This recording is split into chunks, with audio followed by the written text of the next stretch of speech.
Membantu partai politik melaporkan kegiatan kampanye dengan dana kampanye. KPU Kota Mobagu ada kasih bimbingan teknis Pak Operator Partai Politik dalam penggunaan SIKADK.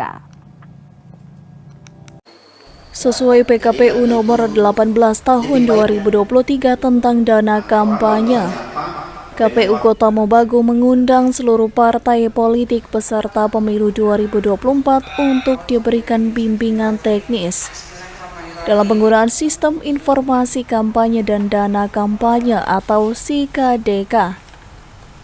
Bimbingan teknis ini diperlukan untuk membantu partai politik melakukan penginputan segala kegiatan yang berkaitan dengan kampanye dan juga dana kampanye, di mana seluruh parpol peserta pemilu diwajibkan untuk melaporkan dana kampanyenya melalui SIKADK ini.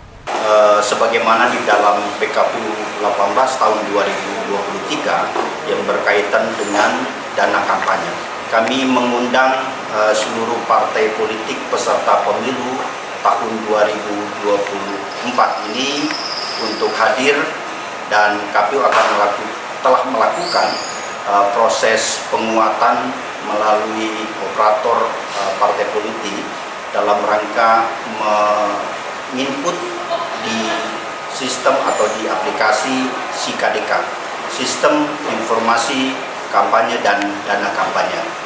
Selain memberi bimbingan teknis, KPU Kota Mobagu juga membuka help desk apabila parpol mengalami kesulitan dalam penginputan SIKADK nanti. Dari Kota Mobagu, Tim Liputan Kawanua TV melaporkan.